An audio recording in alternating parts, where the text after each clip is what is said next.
"You'll never survive without my son's fortune," my mother-in-law spat, her designer heels clicking across my now empty office. "A little gold-digging secretary like you? Pathetic." I smirked, adjusting my glasses. The nameplate that once read, "Elizabeth Moore, Executive Assistant," was already packed away in the cardboard box at my feet. The walls were bare, stripped of Cole's photographs and my diplomas. The emptiness felt purposeful, like the calm before a storm. "What do you have to say for yourself?" Vivian demanded, her perfectly manicured nails tapping impatiently against her Hermes handbag. At 63, she still commanded attention with her steel gray bob and tailored Chanel suit, a fortress of wealth and privilege.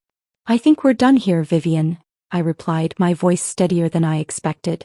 "The movers already took everything important. Before we begin, I want to take a moment to thank each of you for being part of this incredible journey. If you're enjoying these stories of empowerment, consider subscribing. It's completely free and helps us build this amazing community. Let's dive in." Her eyes narrowed, scanning the barren desk for something, anything, that might reveal my next move. "You think you can just walk away with what belongs to my family? To Blackwood Industries? I'm only taking what's mine." I stood, smoothing my simple black dress, the same one I'd worn to Cole's funeral 3 weeks ago.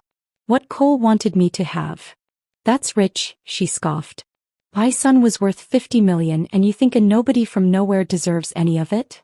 I reached for my box, memories flooding back of my first day in this very office, nearly 5 years ago. The elevator doors had opened to the 30th floor of the Blackwood Tower, and my stomach lurched with nervousness, not from the height but from what awaited me. My sensible heels sank into plush carpeting as I approached the reception desk. "Elizabeth Moore for Mr. Blackwood," I'd said, clutching my folder of references. The receptionist had barely looked up. "New secretary?" Her tone suggested I wouldn't last a week. "Executive assistant," I'd corrected gently, though the distinction meant little to most. What nobody knew was that I'd spent 3 years at the Financial Crimes Enforcement Network before burnout and bureaucracy pushed me toward a career change. This position was my fresh start. Simpler, cleaner, but with purpose. I'd researched Blackwood Industries thoroughly, noting several financial patterns that raised flags.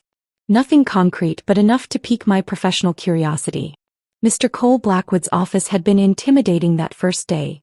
Corner suite, floor-to-ceiling windows, modern art that probably cost more than my student loans.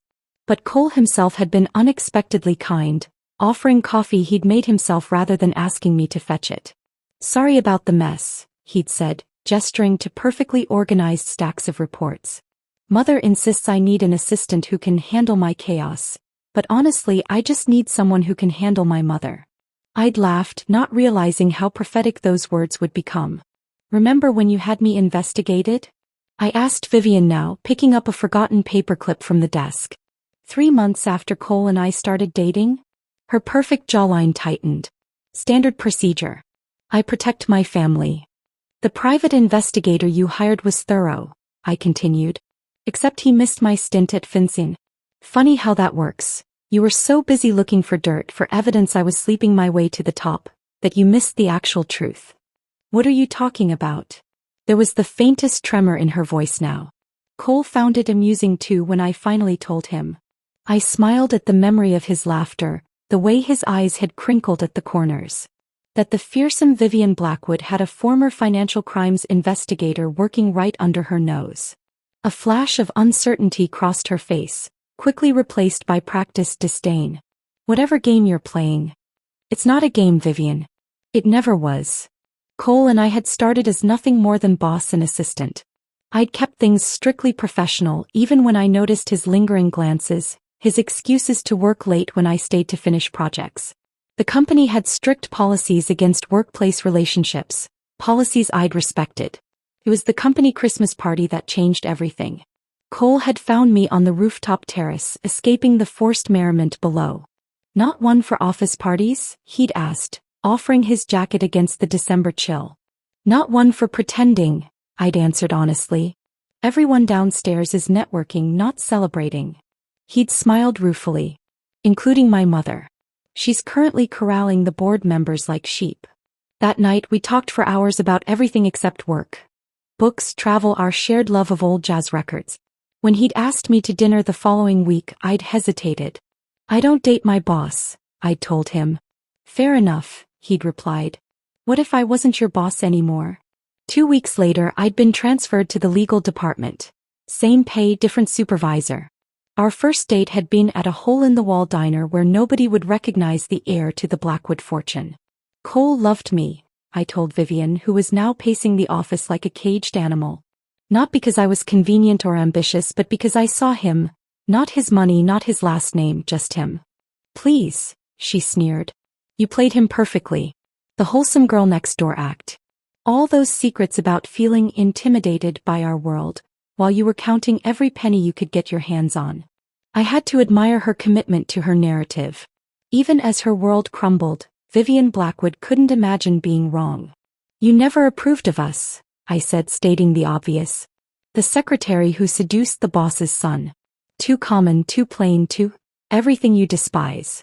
You weren't good enough for him." Her voice was ice. "You still aren't."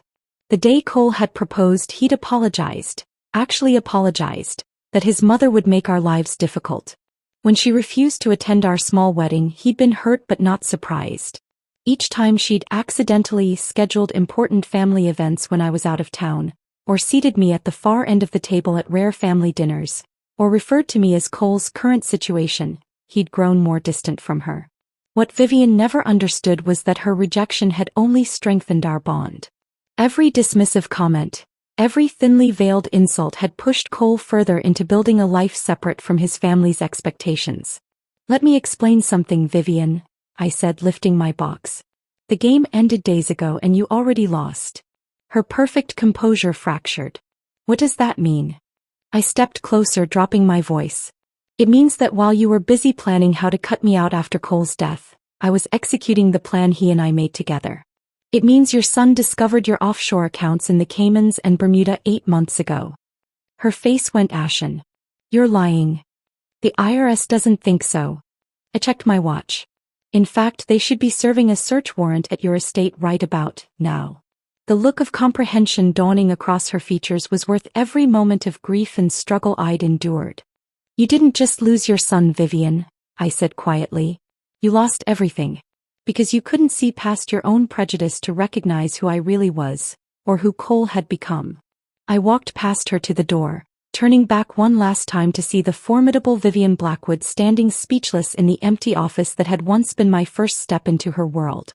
"Goodbye, Vivian," I said. "Tax fraud carries quite a sentence these days. I'd start calling your lawyers." As I walked toward the elevator, I felt Cole's presence beside me, heard his voice in my head. "You did it, Lizzie. You really did it. The game was over."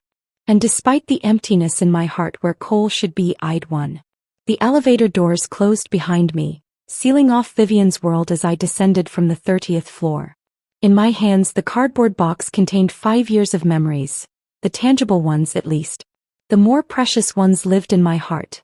Cole's smile when he brought me coffee each morning, his laughter during our weekend escapes to his cabin in the mountains, the way his eyes softened when he talked about our future. Our worlds couldn't have been more different. I grew up in a modest 3-bedroom house in Rochester, the daughter of a high school English teacher and a nurse. Our vacations were road trips to national parks, not jaunts to private islands. My parents taught me the value of education, hard work, and integrity, values that seemed increasingly rare in Cole's world of inherited wealth and corporate politics. Cole had been raised in a 20-room mansion with household staff who knew his preferences better than his own mother did. His childhood photos showed a serious little boy in tailored clothes, standing stiffly beside his father at charity galas or sailing regattas. There were few pictures of him simply playing or laughing. "I was groomed to take over the company before I could even read," he once told me as we lay in my small apartment, the sounds of the city drifting through open windows. Every decision was made with the Blackwood legacy in mind. My schools, my friends, even my hobbies. "That sounds suffocating," I'd replied, running my fingers through his hair. He'd smiled sadly. It was my normal. I didn't know any different until college when my roommate invited me home for Thanksgiving.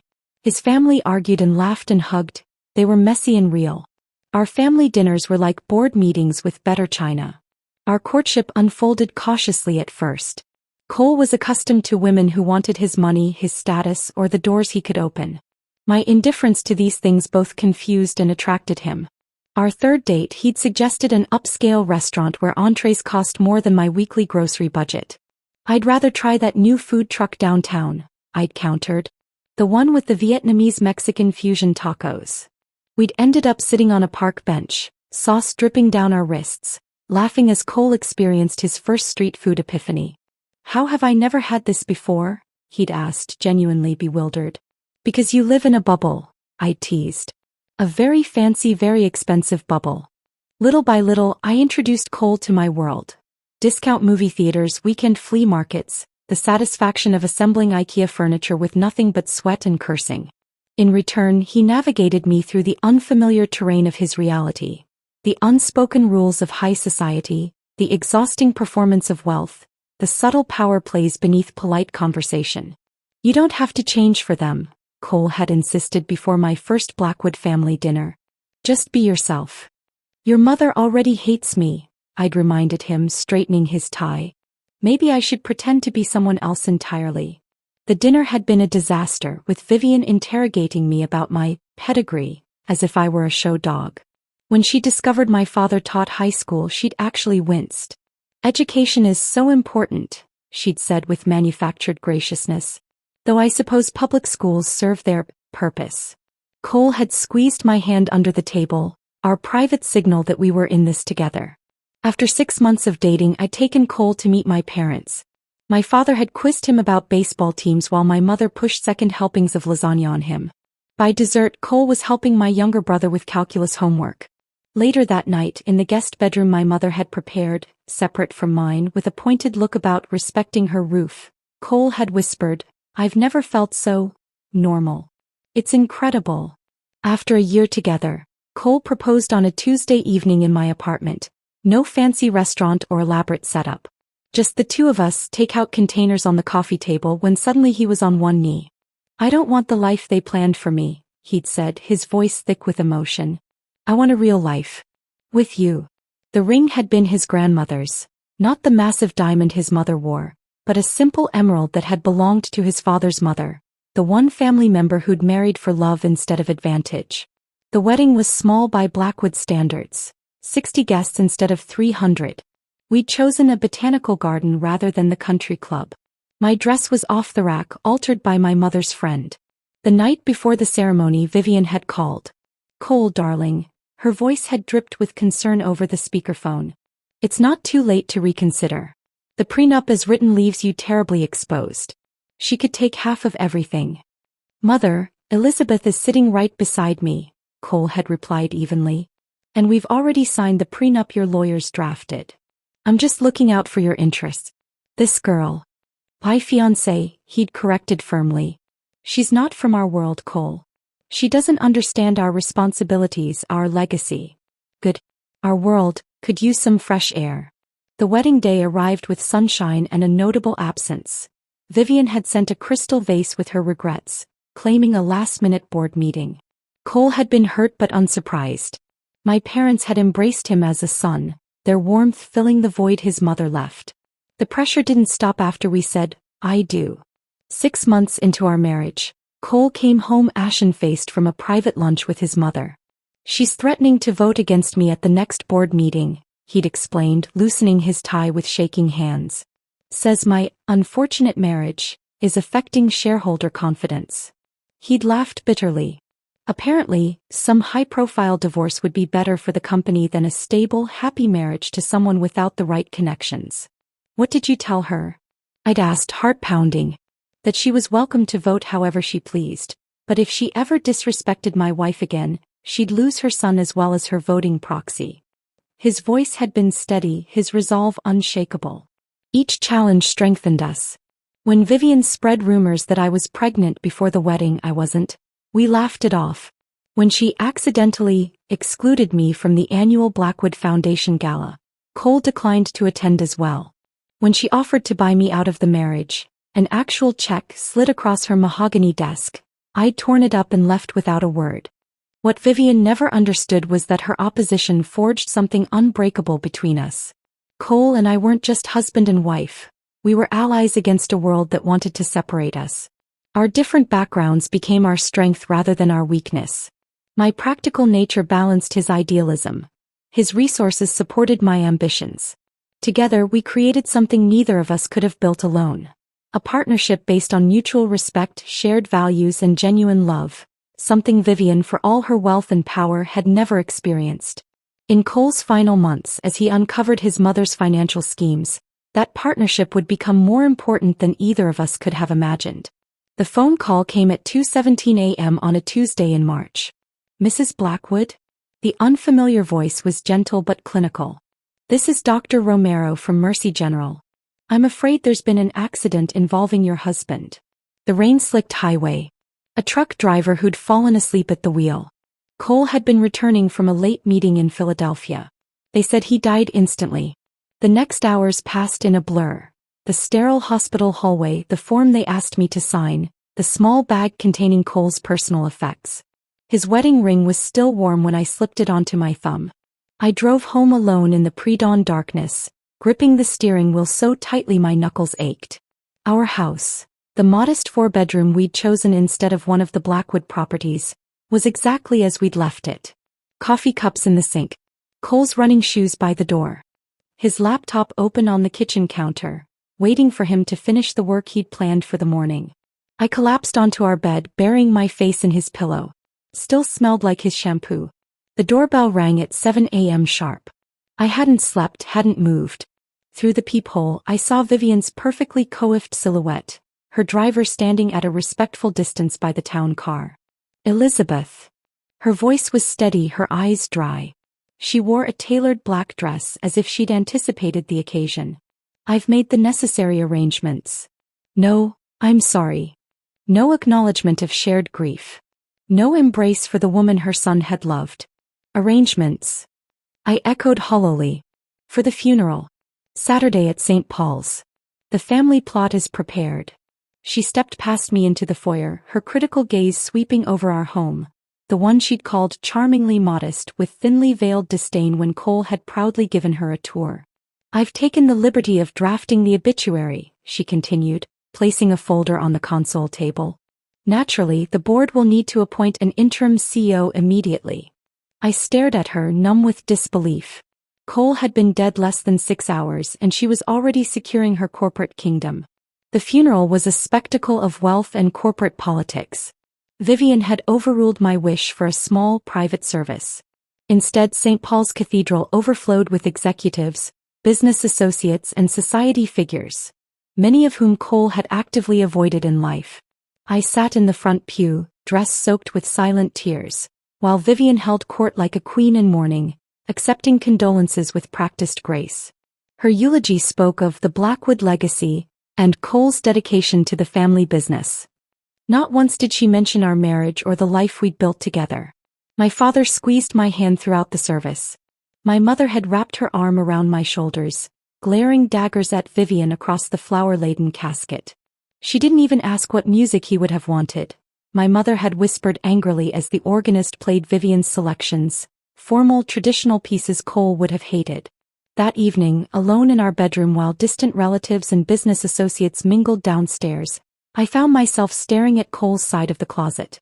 His favorite worn Harvard sweatshirt hung beside tailored suits he wore reluctantly. I buried my face in it, breathing in what remained of him, when my phone buzzed with a text from an unknown number. "Mrs. Blackwood, this is Martin Reeves, your husband's personal attorney. We need to meet privately before tomorrow's will reading. Urgent. Please call." The reading of Cole's will took place in the wood-paneled conference room of Reeves and Associates the following morning. Vivian sat across from me, flanked by the Blackwood Industries legal team, 3 stern-faced men in identical dark suits. My parents sat beside me, my father's hand protectively on my shoulder. Martin Reeves, a slight man with kind eyes behind wire-rimmed glasses, had met with me privately an hour earlier. "What Mr. Blackwood is about to do will cause significant distress," he'd warned me. "Are you prepared?" I'd nodded numbly, uncertain what he meant until he'd shown me the documents Cole had prepared. The plan had been breathtaking in its thoroughness. Now as Reeves cleared his throat and began reading, I watched Vivian's face. Her expression of somber dignity remained fixed until Reeves reached the third paragraph. To my wife, Elizabeth Clare Blackwood, I leave all my personal assets, including but not limited to our home investment accounts, and my controlling shares in Blackwood Industries, totaling 42% of the company's voting stock. Vivian's head snapped up. That's impossible. Reeves continued without acknowledging her interruption. To my mother, Vivian Eleanor Blackwood, I leave my collection of first-edition Hemingway novels, which she gifted me on my 21st birthday, along with my sincere hope that she finds peace. The room had gone utterly still. One of Vivian's lawyers whispered urgently in her ear. Her face had drained of color. This is preposterous, she finally said, voice tight with controlled fury. Cole would never. Mrs. Blackwood, I assure you these documents were prepared by your son personally, with sound mind and full legal authority, Reeves replied calmly. The changes to his will were executed 3 months ago. Without consulting the board? Without consulting me. Vivian's voice rose sharply. There are family trusts provisions, which Mr. Blackwood, as primary beneficiary, had full authority to restructure upon reaching the age of 35, Reeves explained, sliding a document across the table. As he did 14 months ago. The aftermath was immediate and brutal. Before Cole was even in the ground, Vivian had her legal team filing motions to contest the will, claiming I had manipulated Cole, that he wasn't of sound mind. When that failed to gain traction, she tried to invoke obscure clauses in the company charter. 3 days after the funeral, I returned home from a meeting with Reeves to find the locks changed on our house. A security guard, one I didn't recognize from the company, informed me that Mrs. Blackwood Sr. had ordered a security review of all Blackwood properties. You have no right, I'd said, voice shaking with rage rather than fear. I have every right.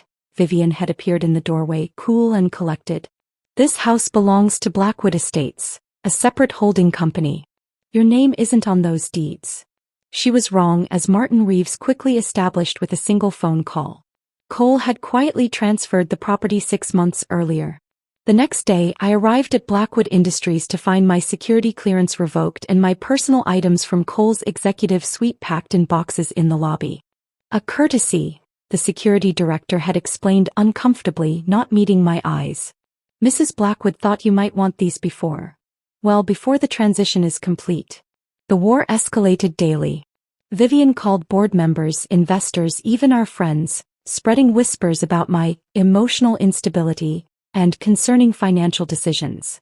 She arranged an emergency board meeting to protect the company's interests during this difficult time. What she didn't know was that I'd already met privately with 5 of the 9 board members, guided by notes Cole had left with Martin Reeves. The emergency meeting had not gone as she planned. A week after Cole's funeral, as rain streamed down the windows of our home, Martin Reeves arrived carrying a small envelope. He wanted you to have this after the initial unpleasantness had played out, the attorney said, handing me a safe deposit box key and an address. The next morning I drove to First National Bank downtown. A solemn teller led me to the vault, verified my identification, then left me alone with the metal box. Inside was a sealed envelope with my name in Cole's familiar handwriting, a USB drive, and a small velvet jewelry box. I opened the letter with trembling hands. My dearest Lizzie, if you're reading this, then I'm gone and Mother has shown her true colors. I'm so sorry to leave you to face her alone, but I've done everything I can to protect you, and to finally hold her accountable. What you'll find on this drive is the culmination of 8 months of investigation. Mother has been moving company funds offshore for years. Tax evasion, falsified records, shell companies. It started small after Dad died, but it's grown into something massive and criminal. I couldn't confront her while I was still putting the pieces together. And honestly, I was afraid of what she might do if cornered. So I made a plan. Everything is ready for you. The jewelry box holds my grandmother's sapphire, the one Mother always claimed was lost. Like me, it never really belonged in the Blackwood world. Now it's yours along with everything else I could give you. I love you more than I can say. You showed me what real family means. Always yours, Cole. I opened the velvet box with trembling fingers. The sapphire caught the vault's fluorescent light, brilliant blue against deep midnight. I slipped it onto my finger beside my wedding band as tears blurred my vision. The USB drive contained everything: account numbers, transaction records, offshore holdings, forged board authorizations. The woman who had called me a gold digger had been systematically looting her own company for years.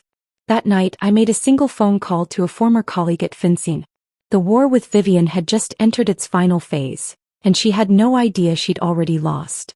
I spent the night reviewing the contents of the USB drive, each file revealing another layer of Vivian's elaborate scheme. According to Cole's meticulously organized notes, it had all started with a seemingly innocent discrepancy. 8 months before his death, Cole had been reviewing quarterly reports when he noticed an unusual payment to a consulting firm he'd never heard of, Meridian Global Advisors. The amount wasn't particularly large by Blackwood standards, just $175,000, but something about it had triggered his curiosity. It was the timing, Cole had written in his digital journal. The payment went out exactly 3 days after we closed the Singapore acquisition, the same acquisition Mother had initially opposed, then suddenly supported.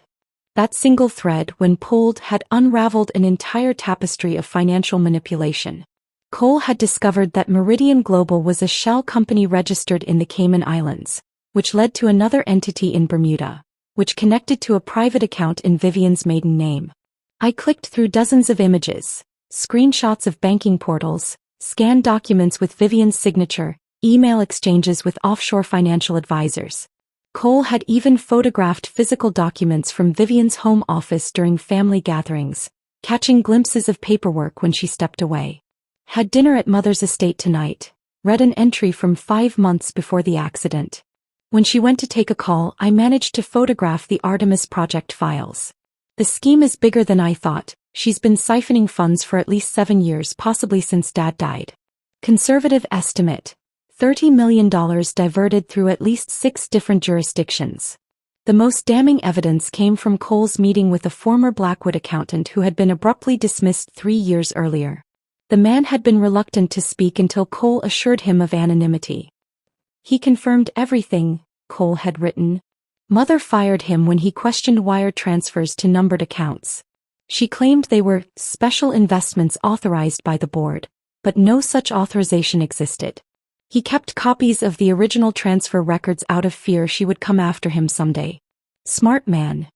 While gathering evidence against his mother, Cole had simultaneously been protecting me.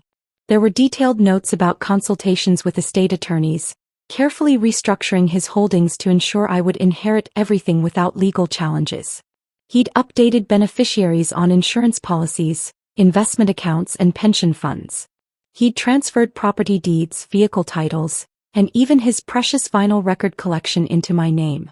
"She'll fight you for every penny," he'd written. "But I've built a wall around our assets that even Mother's army of lawyers can't breach." The irony is that her own obsession with tax avoidance created the perfect precedent. If she challenges how I've structured my estate, she'll expose her own methods. I marveled at Cole's foresight, his attention to detail.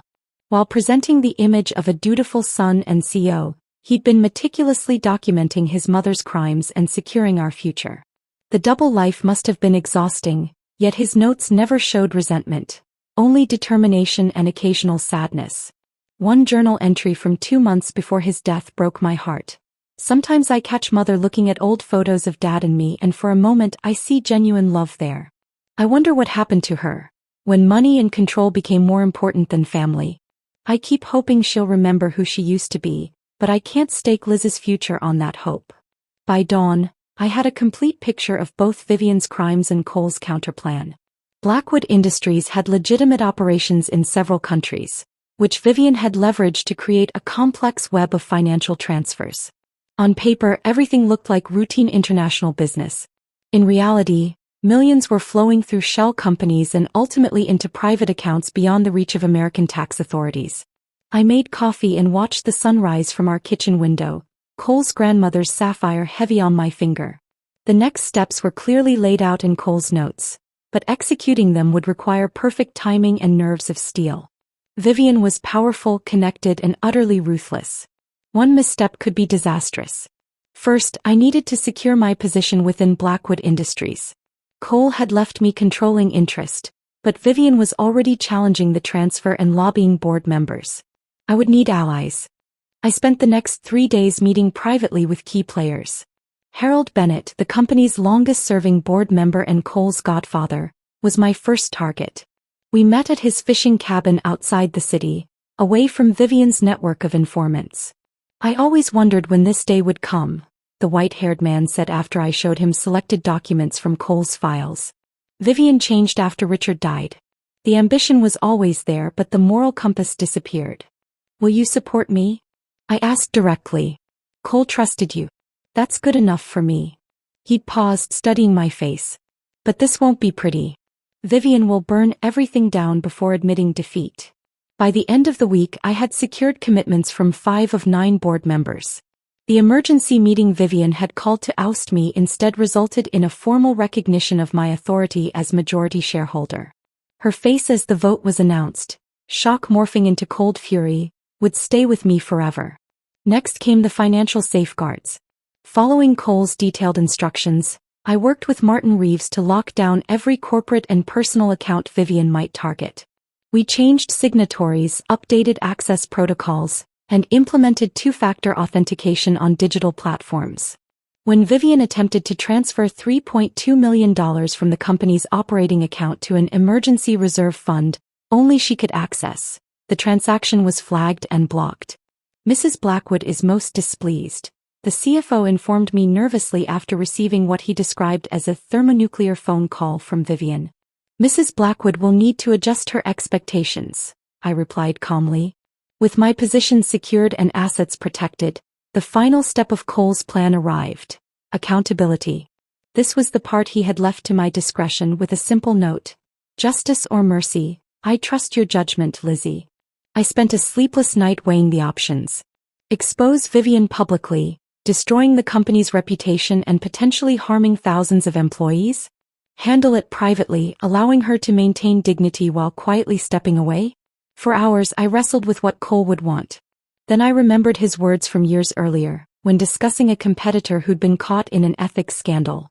The problem isn't that he broke the rules, it's that he thought the rules didn't apply to him. That kind of entitlement needs consequences. The next morning I compiled a carefully curated selection of evidence. Enough to prove criminal intent but not so much that authorities could trace it back to Cole's original discovery. Then I contacted Daniel Friedman, my former supervisor at FinCEN who now worked with the IRS Criminal Investigation Division. This needs to be handled through proper channels, I told him during our meeting at a quiet cafe downtown. Anonymous tip, formal investigation, everything by the book. He reviewed the documents with a professional poker face. This would trigger an automatic investigation. Significant penalties likely. Possibly criminal charges. I understand. The company itself could face repercussions. I'm prepared to cooperate fully to protect the business and its employees, I assured him. This is about one person's actions, not the company. 2 days later, I filed for an emergency board meeting to address regulatory compliance concerns.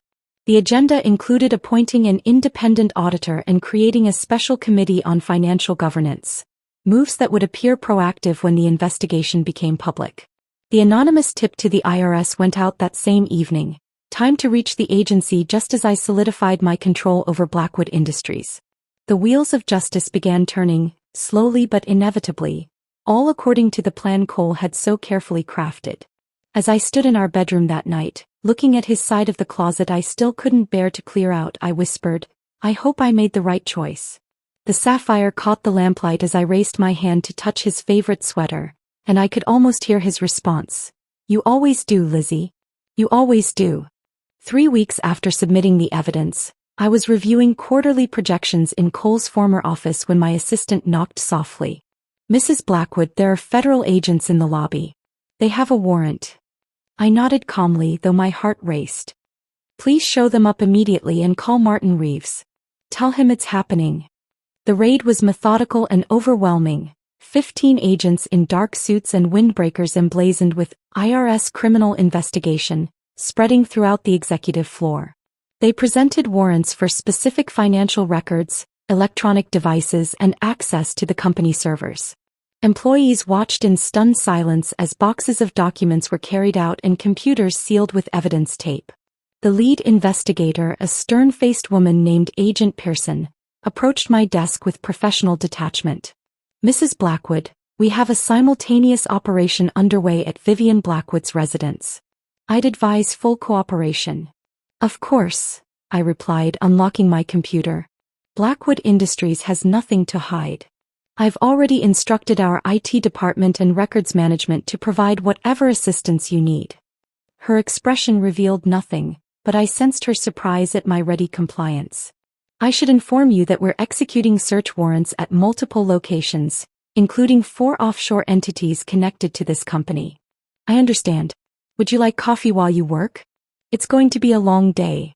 A hint of a smile crossed her face before she returned to her professional demeanor. "That won't be necessary. But thank you." Throughout the day, I maintained an outward calm, directing employees to cooperate fully while secretly monitoring texts from Harold Bennett, who had connections within local law enforcement. His messages provided glimpses of the parallel raid at Vivian's estate. 7 vehicles at the mansion. Vivian attempted to deny entry. Warrant prevailed. An hour later, she tried to make a call to Switzerland. Agents stopped her. Not going well. By late afternoon, the agents at Blackwood Industries were packing up, having copied server data and collected dozens of boxes of records. I had just signed the final inventory form when my phone rang, Vivian's name flashing on the screen. "You little snake," she hissed before I could speak. "Do you have any idea what you've done?" "I believe federal agents are explaining that very clearly," I replied evenly. "They're tearing apart my home. 30 years of my life, my privacy violated because of some accounting discrepancies that could have been resolved internally. I closed my office door for privacy. Tax fraud of this magnitude isn't a discrepancy, Vivian. It's a crime. They're saying Cole was involved." Her voice shifted suddenly, calculating even in crisis. "That's their theory, that Cole set everything up before his death and I was merely following his instructions. After all, he was CO. My blood ran cold at her willingness to tarnish her dead son's name to save herself. What a convenient narrative. "It's the obvious conclusion," she pressed. "The prosecutors will see that. The poor man arranged these accounts to protect the family, then died unexpectedly before explaining the situation to anyone. A tragic misunderstanding. Is that what you're going with? Blaming your dead son for your crimes? It's called survival, Elizabeth. Something you understand quite well, apparently." Her voice hardened. "Meet me at the house in an hour. We need to align our stories before this gets worse." "There's no our stories, Vivian. Only the truth. Don't be naive. You're implicated too now that you've taken control of the company. We're in this together whether you like it or not." I thought of Cole, of his meticulous plans and the justice he deserved. "1 hour, I agreed. "We'll talk." Vivian's mansion was in disarray when I arrived, drawers emptied and papers scattered across antique furniture. She sat in the library, a glass of scotch in her trembling hand, looking older than I'd ever seen her. "They took everything," she said without greeting me. "Computers, phones, even my passport. That tends to happen during federal investigations." She drained her glass. "I've already called Senator Morrison. This will be contained by morning." I sat across from her. "Your political connections can't help you this time. The evidence is too substantial. Evidence can be interpreted many ways." She leaned forward. "Listen carefully. If Cole arranged these accounts." "He didn't." "If he did," she continued sharply, "and I merely maintained them after his death, this becomes a minor issue of improper reporting, not deliberate fraud." I removed an envelope from my purse and placed it on the coffee table between us. "Cole discovered your offshore accounts 8 months before he died. He documented everything. Dates, amounts, account numbers, your conversations with financial advisors in the Caymans. He has photos of documents from your home office, recorded phone calls, statements from former employees you threatened into silence." The color drained from her face. "He knew everything, Vivian. And now so do I. You can't prove. The IRS has enough to charge you with tax evasion, wire fraud, and money laundering. They don't need my help." I opened the envelope, spreading select copies of Cole's evidence on the table. "But if you attempt to smear Cole's name to suggest he was involved in your schemes, I'll make sure every document, every recording, every photograph becomes public. She stared at the papers, recognition flickering in her eyes. He wouldn't have betrayed his own mother. He gave you every chance to stop. You chose money over your relationship with your son. Over basic ethics. Over the law. Her facade cracked, revealing a glimpse of genuine emotion. Not remorse but fear. What do you want? I want you to accept responsibility. Plead guilty, make restitution, serve whatever sentence they give you with dignity. You expect me to go to prison? Her voice rose incredulously. I expect you to face consequences just like anyone else would. I gathered the documents and stood. Cole deserved better than a mother who would blame him for her crimes from beyond the grave. And you think you've won, she said bitterly. The secretary who stole everything. I didn't steal anything, Vivian. Neither did Cole. We earned what we built together. I moved toward the door. The difference between us is that I would give it all back in a heartbeat just to have him here again. In the weeks that followed, Vivian's world collapsed systematically. She was indicted on 17 federal charges. Most of her assets were frozen. Former associates distanced themselves, suddenly unable to recall their once close friendship with the Blackwood matriarch. With Martin Reeves' guidance, I began restructuring Blackwood Industries, implementing transparent financial practices and an ethics oversight committee. The company weathered the scandal surprisingly well once I made it clear that Vivian's actions had been hers alone, and that the new leadership was committed to full cooperation with authorities. 6 months after the raid, Vivian accepted a plea agreement, guilty on 3 counts in exchange for a reduced sentence. The evening news showed her leaving the courthouse, head high despite the circumstances. She would serve 28 months in a minimum security facility, with millions in fines and restitution. That same week I finalized the paperwork for the Cole Blackwood Foundation, dedicated to funding financial literacy programs in underserved communities. The irony wasn't lost on me, using proceeds from Vivian's restitution payments to teach others about ethical financial management. He would have loved this, my mother said at the foundation's quiet launch event. Using something broken to create something beautiful. A year after Cole's death, I stood at his grave with fresh flowers, the granite still seeming too new, too wrong.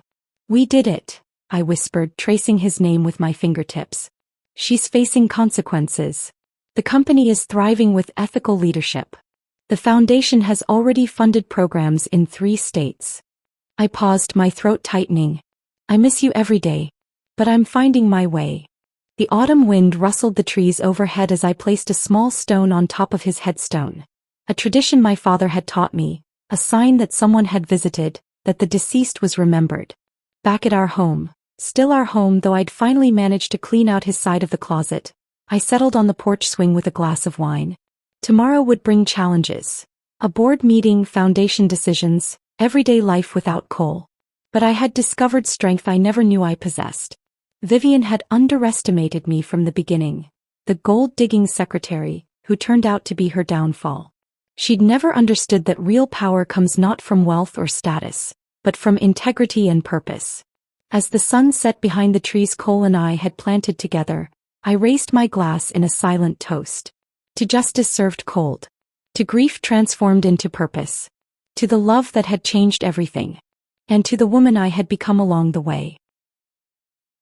My husband's father died unexpectedly, making him CO overnight. By morning my access card was deactivated. He smirked. You're done here. I whispered, perfect. Moments later his father's lawyer arrived with a will. Turns out he secretly left me 65% of the company. I now own his empire, and his penthouse mistress's lease.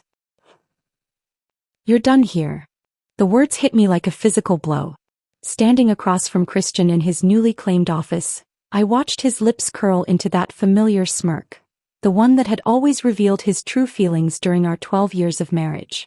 The man I'd built a life with was erasing me from the company in less than 24 hours after his father's death.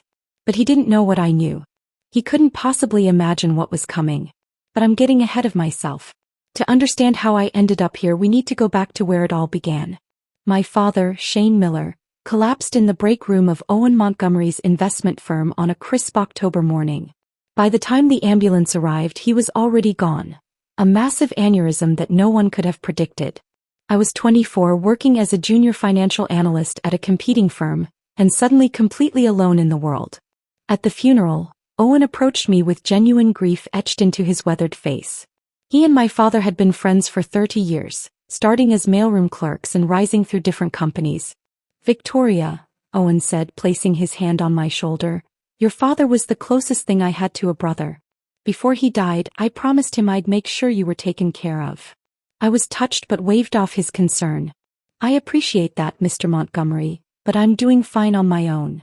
Owen's eyes held something I couldn't quite read. "Please call me Owen. And I insist we have dinner next week. There's something I'd like to discuss with you." That dinner changed everything. Owen introduced me to his son, Christian. Tall, conventionally handsome with his father's piercing blue eyes but none of his warmth. Christian was polite but distant, clearly there under duress. I later learned that Owen had orchestrated the meeting with surgical precision, believing that uniting our families would fulfill his promise to my father in the most complete way possible. 3 months later, I found myself engaged to Christian Montgomery. The proposal wasn't romantic. It happened over dessert at a restaurant I couldn't afford on my salary, with Owen beaming proudly while Christian slid a ring across the table with all the enthusiasm of someone passing the salt. "This makes sense," Christian had said, not meeting my eyes. "Father thinks we're a good match professionally." I accepted because, despite the arrangement's coldness, I saw an opportunity. Christian was next in line to take over Montgomery Financial, and Owen had hinted that there would be a place for me in the company. It wasn't love, but it was a partnership that could work. The wedding was lavish, designed to impress the New York financial elite rather than celebrate our union. I wore a designer gown that Audrey, Christian's mother, had selected without my input. She'd looked me up and down in the boutique and said, "We'll need to make you look like you belong," her smile never reaching her eyes. Our first dinner as a married couple in the Montgomery mansion revealed the battlefield I'd entered. The dining room was oppressively formal, with oil paintings of stern-faced Montgomery ancestors watching our every move. "Victoria," Audrey said, examining the way I held my fork, "Christian tells me your father was in finance. Small firm, wasn't it?" "Miller Investments wasn't large," I replied, "but my father built it from nothing." Owen jumped in. "Shane had an incredible mind for risk assessment. That's where Victoria gets her analytical skills." Audrey's smile tightened. "How fortunate. Though I've always believed some things can't be learned, only inherited." Christian remained silent, swirling his wine, his expression unreadable. Later that night he slept as far from me as the king-sized bed would allow. Our first year of marriage established the pattern. Christian would be charming at corporate events, his hand possessively at the small of my back, then completely withdraw once we were home. Some weeks he'd make an effort, bringing home flowers asking about my day. Other weeks he'd barely acknowledge my existence. 6 months into our marriage, Owen invited me to his office. "I'd like you to join the company," he said, sliding a folder across his mahogany desk.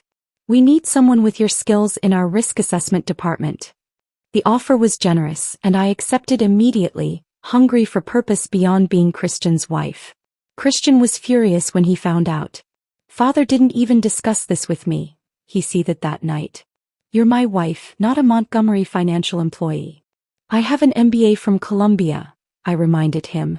"I'm qualified for this position." "That's not the point," he snapped. "The point is knowing your place." Despite Christian's objections, I excelled in my new role.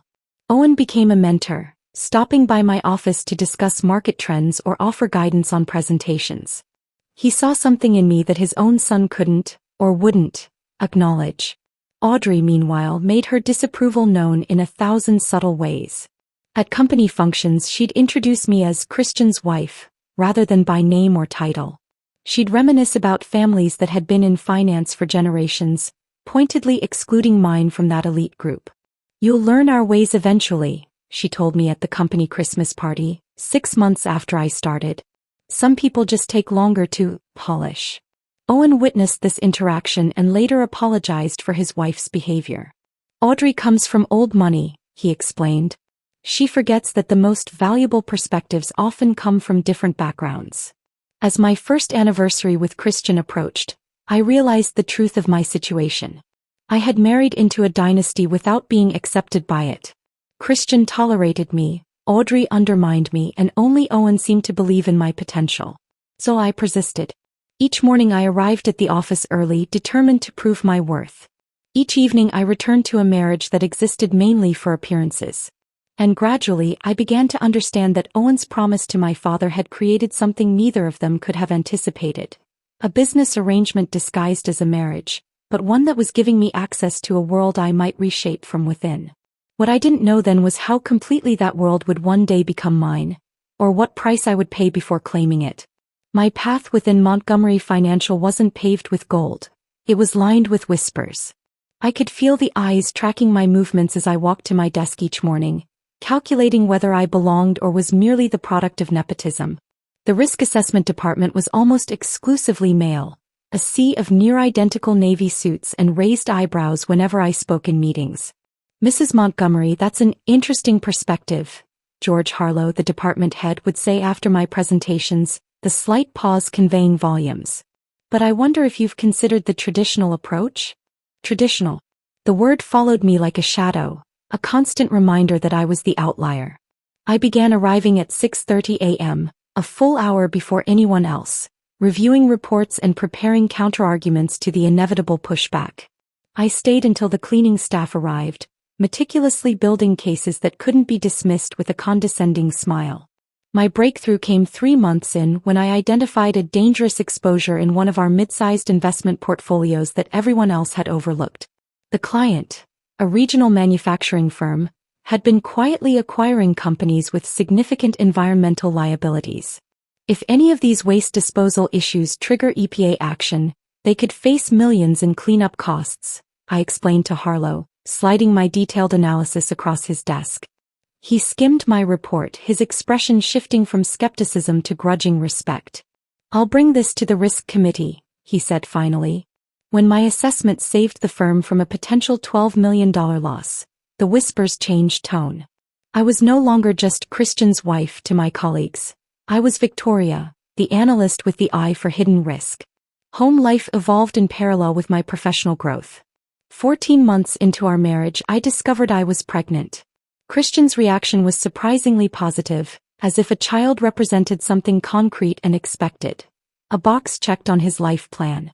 For the first time, he seemed to look at me with genuine interest rather than obligation. Brooklyn arrived during a blizzard that paralyzed Manhattan.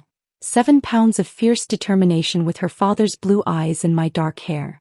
Christian held her with unexpected tenderness, something shifting in his expression as he counted her tiny fingers. "She's perfect," he whispered, and for a moment, I glimpsed the man he could have been had he not been raised on ambition and appearances. Our home life settled into something resembling normalcy.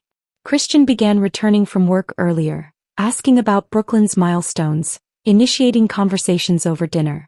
When I returned to work after 4 months of maternity leave, Owen arranged a flexible schedule that allowed me to continue nursing. "Family and career aren't mutually exclusive," Owen told me, waving away my thanks.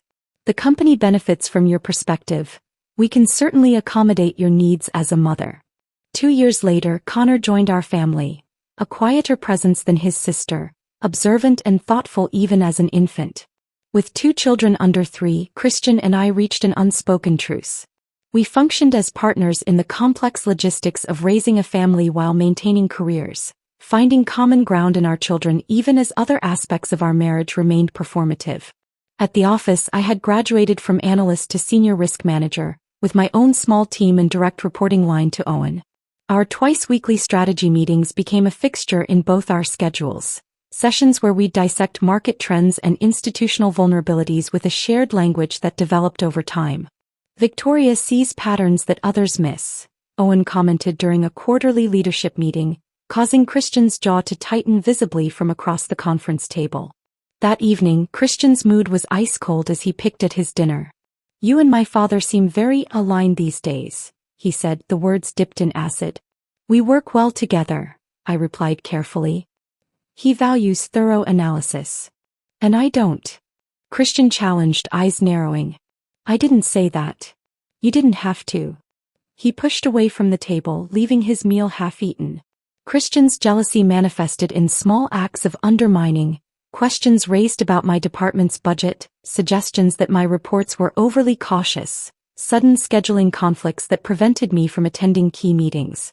I countered by documenting everything, building alliances with other department heads, and ensuring my work was unassailable. Family gatherings became another battleground, with Audrey serving as Christian's unwitting ally. At Connor's christening reception, she cornered me in the kitchen while I was preparing his bottle. "2 children already," she remarked, eyeing me over her champagne flute. "I suppose motherhood gives you something to fall back on when work becomes too challenging." "I find that motherhood has sharpened my focus actually," I replied, maintaining eye contact. "Nothing clarifies priorities like being responsible for someone else's future." My calm response seemed to frustrate her more than anger would have. Over time, I developed a strategy for Audrey's barbs, acknowledging them with grace while subtly redirecting the conversation. The approach disarmed her without creating scenes at family functions, allowing me to maintain dignity while refusing to be diminished. The real turning point in my career came during what later became known as Black Thursday within the company. A major trading platform crashed during peak hours, locking our traders out of positions worth billions while the market plummeted. The risk management team was summoned to the crisis room, where panic and raised voices created a chaotic atmosphere. I noticed that no one was coordinating the response teams, with different departments working at cross purposes. While others argued about blame, I grabbed a whiteboard marker and began mapping out a structured response plan, categorizing exposures, prioritizing the most volatile positions, and assigning specific responsibilities. "Everyone stop," I called out, my voice cutting through the noise. "We need structure to minimize damage." The room fell silent as I outlined my approach. Owen, who had been observing from the doorway, stepped forward and simply said, "Listen to Victoria." For the next 6 hours, I directed the emergency response, making split-second decisions that prevented catastrophic losses. By market close, we had contained the damage to manageable levels. Later that evening, Owen found me in my office, still reconciling the final numbers. "You have a gift for crisis management," he said quietly. "You stay clear-headed when everyone else loses perspective." "I just saw what needed to be done," I replied, exhaustion making me honest. "That's exactly the point," Owen said. "And it's exactly what this company will need in the future." I didn't understand then what he meant, or how he was already planning for a future where leadership would pass not to his son, but to the woman who had entered his family as an arrangement and proven herself indispensable. Owen's recognition of my abilities marked a subtle shift in the company's power dynamics. However, the fragile peace at home was about to be tested again. 3 years after Connor's birth, I found myself pregnant once more. Unexpectedly, during a rare period when Christian and I had briefly reconnected following a successful joint presentation to the board. The news of a third child received a markedly different reaction than the first two. Christian stared at the pregnancy test in my hand with something approaching alarm. "Another one?" "We agreed 2 was practical," he said, running his hand through his perfectly styled hair. "Life doesn't always follow the business plan," I replied, already cradling my still flat stomach protectively. The pregnancy with Zoe was difficult from the start. Severe morning sickness kept me home for weeks, forcing me to manage my team remotely while battling constant nausea. Christian's visits to my bedside grew increasingly perfunctory, quick check-ins before he headed out for client dinners, that seemed to multiply as my pregnancy progressed. Zoe arrived 6 weeks early, tiny but fiercely determined.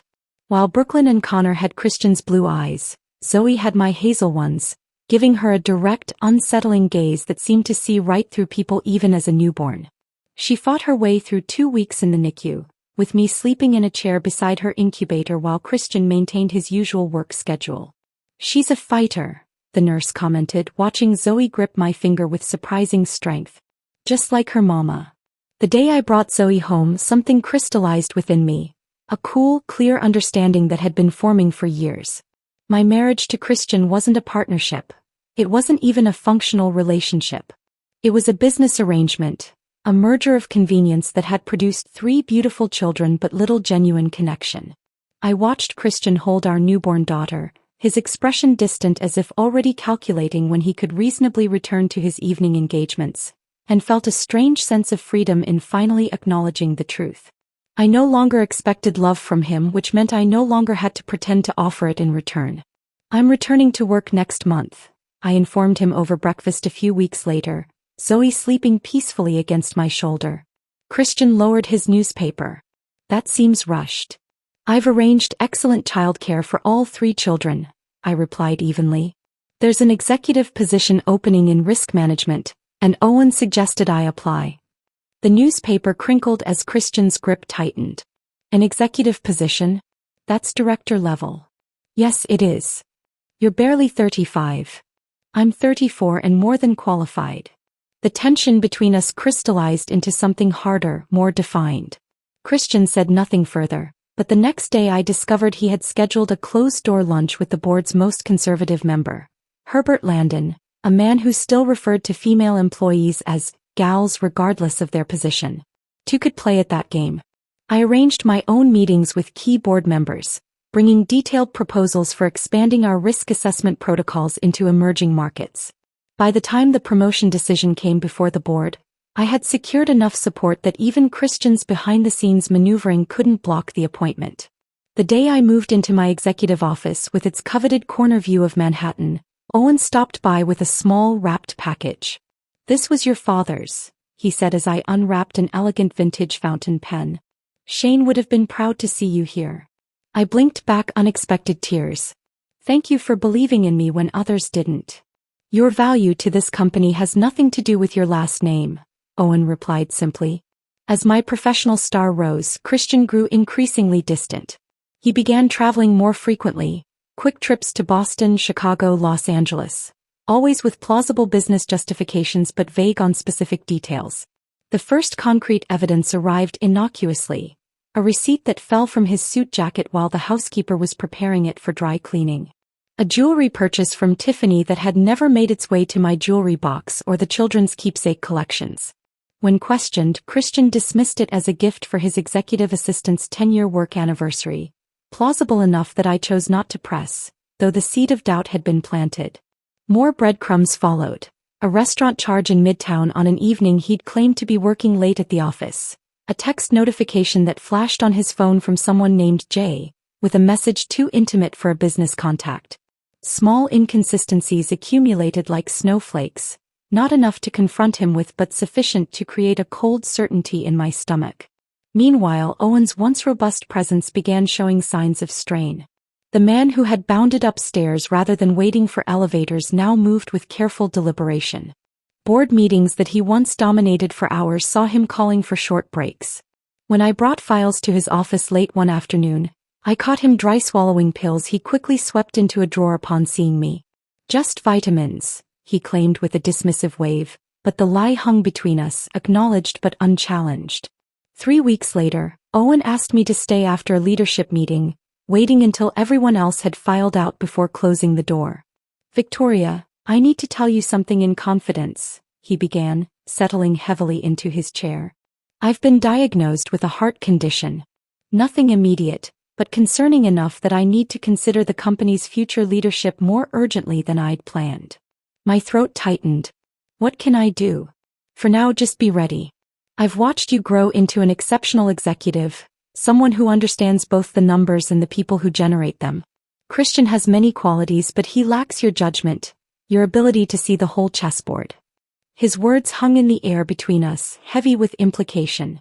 Before I could formulate a response, Owen's assistant buzzed to remind him of another appointment, and the moment passed. Over the next few months, these private conversations continued. Discussions of long-term strategy, introductions to Owen's most trusted external advisors, detailed reviews of aspects of the business that fell outside my direct responsibilities. Though never explicitly stated, it became clear that Owen was grooming me for something more significant than my current role. The final piece of the puzzle fell into place on a rainy Tuesday in April. Working late, I needed Owen's signature on time-sensitive documents but found his office empty. His executive assistant mentioned he'd gone to check on a property investment, a company-owned residence used for visiting executives. "The penthouse on Park Avenue?" I asked, recalling the luxury apartment mentioned in corporate housing reports. "That's the one," she confirmed, giving me the address. "He keeps a key in his desk if it's urgent." The building was everything you'd expect. Discreet doorman, private elevator, the kind of hushed elegance that whispers of old money. Using Owen's key, I prepared to leave the documents with a note when I heard a shower running somewhere in the apartment. Thinking Owen had returned and not heard my entry, I called out, moving toward the sound. What I found instead stopped me cold. A nightstand covered with framed photos of Christian with a woman I'd never seen before. In one image, they stood on a beach, his arm wrapped possessively around her waist. In another, they gazed at each other across a candlelit dinner table. The shower shut off. Frozen in shock, I barely registered the bathroom door opening until a female voice called out, "Christian? Is that you early?"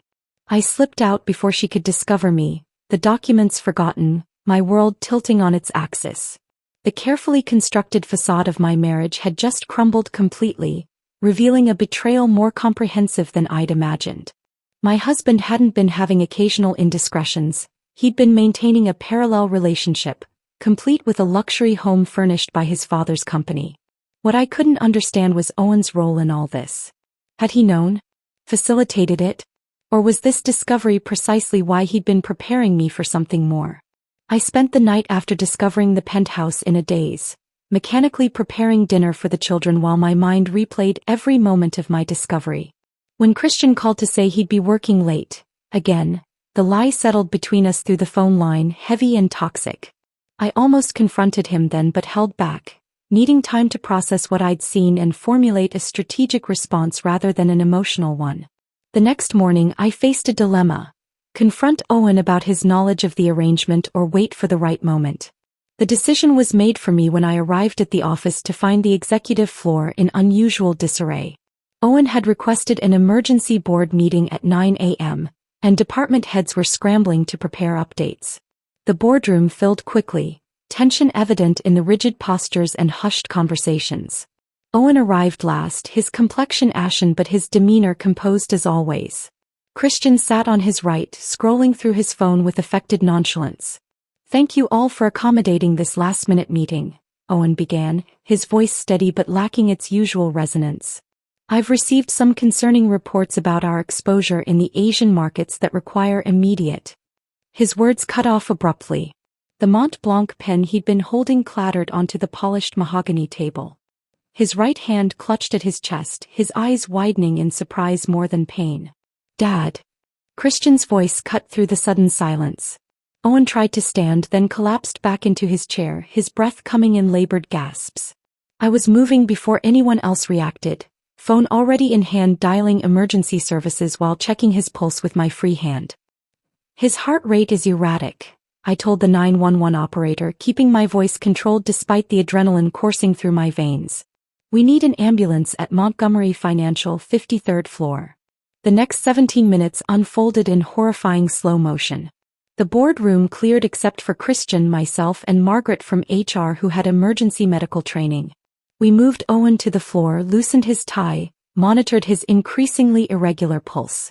When his breathing stopped completely, Margaret began chest compressions while I counted the rhythm aloud, my voice echoing unnaturally in the cavernous room. The paramedics arrived with efficient urgency, taking over CPR and connecting Owen to portable monitors that displayed alarming patterns of spikes and flatlines.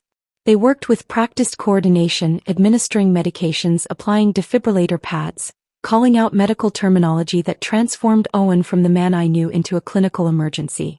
Despite their efforts, Owen Montgomery was pronounced dead at 9:37 a.m., the cause listed as massive cardiac arrest. The man who had been a father figure to me for over a decade was gone, taking with him whatever plans he had been formulating for the company's future, and for my role in it. The immediate aftermath passed in a blur of notifications and arrangements. Christian, to my surprise, appeared genuinely devastated, his normal polished facade cracking to reveal raw grief.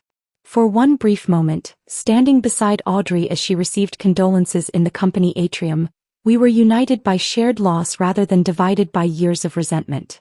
That unity lasted precisely 18 hours. The morning after Owen's death, Christian arrived at the office uncharacteristically early. By 7:30 a.m. he had convened an emergency session with the board's executive committee. By 8:15 a.m. he had been named interim CEO. By 9 a.m., Security personnel were implementing new access protocols throughout the building.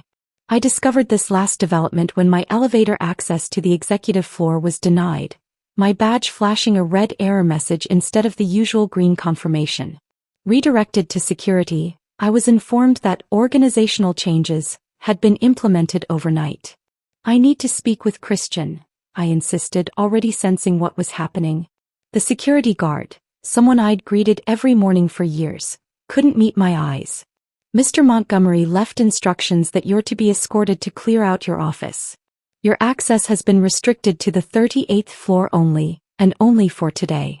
The humiliation of being escorted through the executive suite like a potential thief burned through my shock. Colleagues averted their gazes as I was marched past, a security guard positioned at my office door while I mechanically packed personal items into a cardboard box. "Your company devices need to remain here," the guard informed me, gesturing to my laptop and tablet. "And I'll need your badge before you leave."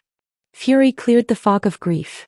I straightened my spine, channeled every ounce of dignity I could muster, and placed my badge on the desk with deliberate care. "I'd like to speak with my husband before I leave," I said, the word husband tasting bitter on my tongue. 20 minutes later, I stood in Owen's former office, now Christian's, taking in the changes already implemented. Owen's collection of vintage nautical maps had been replaced with Christian's modern art pieces. The comfortable leather chairs where I'd sat for countless conversations with Owen had disappeared, replaced by sleek chrome and glass furniture that prioritized aesthetics over comfort. Behind Owen's, Christian's, desk, my husband leaned back in his chair, the morning light catching the gold of his watch as he gestured dismissively toward a visitor's chair. "I assumed you'd want to pay your respects," he said, his expression a practiced mask of professional regret. "But honestly, Victoria, it's better this way. Cleaner." "Cleaner than what, exactly?" I asked, remaining standing. "Then pretending this arrangement needs to continue." He straightened a pen on his desk. "Father's gone. There's no need to maintain appearances.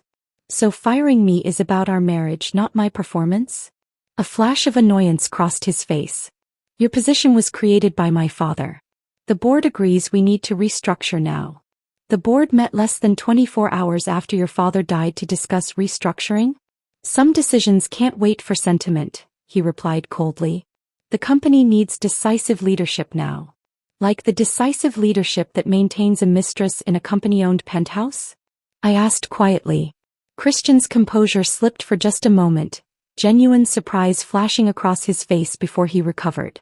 "I don't know what you're talking about." "I think you do. Just like I think you've been waiting for this moment, to take control and erase anyone who challenges your authority, starting with your wife." His lips curled into that familiar smirk, the one that had always revealed his true nature. "You're done here," he said with finality. I leaned forward slightly, hands on his desk. "Perfect," I whispered. The word hung between us, my calm acceptance clearly not the reaction he'd expected. Before he could respond, his assistant's voice came through the intercom. "Mr. Montgomery, Mr. Walter Phillips is here. He says it's regarding your father's will and cannot wait." Christian frowned, pressing the intercom button. "Send him in." The door opened to reveal a man in his 70s, silver-haired and carrying a worn leather briefcase. Walter Phillips had been Owen's personal attorney for over 30 years, handling matters too delicate or personal for the company's legal department. "Mrs. Montgomery," he nodded to me with formal courtesy. "I'm glad you're here as well. It saves me having to locate you separately." Christian's expression darkened. "My wife was just leaving." "Actually," Walter replied, setting his briefcase on the desk with deliberate care, "given the contents of your father's will, I believe Mrs. Montgomery should remain for this discussion. What I'm about to share will be relevant to both of you." Walter Phillips settled into the chair across from Christian, adjusting his glasses before opening his briefcase. I remained standing, frozen between my instinct to leave and my curiosity about what could possibly be relevant to me after being so thoroughly dismissed. Prior to his passing, Owen made some significant changes to his will and the corporate structure. Walter began removing a sealed envelope and several bound documents. He was very specific about the timing of this revelation. Christian leaned forward, impatience etched in every line of his face. "I'm aware my father updated his will last year. The board has already confirmed my position as CEO. On an interim basis only, Walter corrected mildly. The board cannot make permanent appointments regarding leadership or asset distribution until the terms of your father's will are executed. He carefully broke the seal on the envelope. This should clarify matters considerably. What followed was the most extraordinary 15 minutes of my life. Walter's measured voice delivered Owen's final message. A detailed explanation of how he had restructured the company's ownership over the previous 5 years, gradually transferring shares into a complex arrangement of trusts and holding companies. The summary is this, Walter said, looking directly at me rather than Christian. Owen Montgomery has left 65% controlling interest in Montgomery Financial to Victoria Shane Miller Montgomery. The silence that followed was absolute. Christian's face drained of color, then flushed crimson. That's impossible, he finally sputtered. There must be some mistake. There is no mistake, Walter replied, sliding a document toward Christian. Your father was methodical in his planning.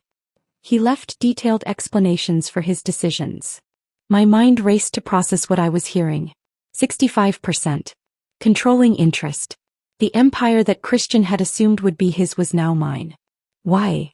I asked softly, finding my voice at last. Walter removed a handwritten letter from his files. Owen asked me to give you this privately, but given the circumstances, perhaps it's best read now. The letter, written in Owen's distinctive, slanting script, laid bare his reasoning. He had watched me grow from an arranged marriage pawn into a capable executive. He had seen Christian's lack of judgment in both business and personal matters. Most surprisingly, he had known about the penthouse arrangement for years, not because he condoned it, but because he recognized it as evidence of his son's character flaws. I promised your father I would take care of you, Owen had written. This is how I fulfill that promise, by entrusting you with what I built, knowing you'll protect it not just for yourself but for Brooklyn, Connor, and Zoe. Christian will receive 20% ownership, enough to maintain his lifestyle but not enough to control the company's direction. This isn't punishment, it's protection for everyone involved, including him. Christian's fury erupted as I finished reading. This is absurd. I am his son. I've worked at this company my entire career. As has Victoria, Walter pointed out calmly. Owen made his decision with full mental capacity and thorough legal consultation. The documents are ironclad. I'll challenge it, Christian threatened, pounding his fist on the desk. No judge will uphold this betrayal. You're welcome to try, Walter replied unfazed. However, Owen anticipated that reaction. He withdrew another document. This contains evidence regarding the penthouse apartment, the offshore accounts you've been maintaining, and several questionable client transactions over the past 3 years. Christian went still, his expression confirming every implication. Owen didn't include this information in the will, Walter continued. He hoped it wouldn't be necessary, but he was prepared for all contingencies. I found my voice again. I think I need some time to process this. Of course, Walter nodded. However, there is the matter of the board meeting scheduled for tomorrow morning. As majority shareholder, your presence will be required to ratify leadership positions. The next 24 hours passed in a surreal blur. I returned home to find Christian had cleared out his essential belongings, leaving only a terse message that he was staying elsewhere. I spent the evening with my children, maintaining normalcy while my internal landscape shifted tectonically. By morning, I had made my first decision as controlling owner of Montgomery Financial. I would honor Owen's faith in me. The board meeting was a study in power dynamics. Several members who had readily accepted Christian's ascension now scrambled to align themselves with me. Others remained skeptical, their expressions carefully neutral as Walter outlined the ownership changes. While this transition is unexpected, I addressed the room after the legal explanations concluded, it doesn't change our fundamental mission. Montgomery Financial will continue to prioritize sound investment strategies and ethical business practices. And the leadership structure? Herbert Landon asked, eyeing me doubtfully. I'll be assuming the role of CO, I stated simply. My first priority will be stabilizing our client relationships during this transition. By day's end, my access card had been reactivated with the highest security clearance. My personal items were returned to a new office, Owen's former space, which I'd insisted remain largely unchanged as a reminder of his vision. The security guard who had escorted me out now nodded respectfully as I passed. The most difficult task remained. 3 days after Owen's funeral, I used my newfound authority to access the penthouse apartment. This time I didn't slip away when I heard movement. Instead, I waited in the living room until a woman emerged from the bedroom. Tall, elegant, perhaps mid-30s. Her shock at finding me there quickly transformed into wary resignation. "You must be Victoria," she said, her voice surprisingly gentle. "I've seen pictures of you with the children." "And you are?" I asked, maintaining my composure. "Jacqueline Davis. Everyone calls me Jackie." She gestured helplessly. I suppose this was inevitable. What I had expected to be a confrontation evolved into something far more complex. Jackie, it turned out, had been told a carefully constructed narrative by Christian, that our marriage was in name only, maintained for the children and his father's approval, while their relationship was the real one. "He promised we'd be together officially after Owen passed," she explained, twisting her hands in her lap. "I never wanted to hurt anyone. I thought everyone understood the arrangement." "Clearly not everyone did," I replied.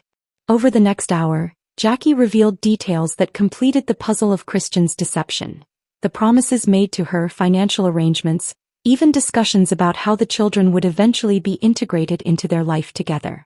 It became clear she had been manipulated as thoroughly as I had, though in different ways. "What happens now?" she asked finally. "I assume you'll want me gone." I considered her question carefully. "Actually, I may have a proposition for you." The restructuring of Montgomery Financial began the following week. With Jackie's insider knowledge of Christian's hidden dealings and my understanding of the company's operations, we methodically untangled years of questionable arrangements. Jackie's background in compliance at a competing firm, the real reason Christian had targeted her initially, proved invaluable as we implemented new oversight protocols. Christian's attempts to challenge the will faltered quickly when faced with the evidence Owen had compiled. Instead, he negotiated for a generous settlement in exchange for his 20% ownership stake, effectively removing himself from the company entirely. On the 1-month anniversary of taking control, I invited my children into my office after hours. Brooklyn, now 9, examined the space with curious eyes. Connor, 7, quietly investigated the model ships Owen had collected. 5-year-old Zoe climbed directly into my lap at the massive desk. "This was Grandpa Owen's office," I explained. "Now it's mine, and someday it might belong to one of you." "Dad says we're not going to live together anymore," Brooklyn stated matter-of-factly. "He says you took his company." I turned my chair to face the Manhattan skyline, gathering my children close. "This company was built to last generations," I told them. "Grandpa Owen trusted me to protect it for your future. Your dad and I have different ideas about how to do that, so yes, we'll be living separately. But you'll always have both of us, and you'll always have a place here."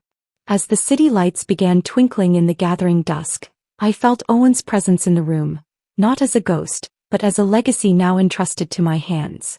The empire he had built would continue, transformed by my vision but honoring his foundation. And the woman he had brought into his family through an arrangement of convenience had found something he likely never anticipated. Not just security or success, but genuine purpose.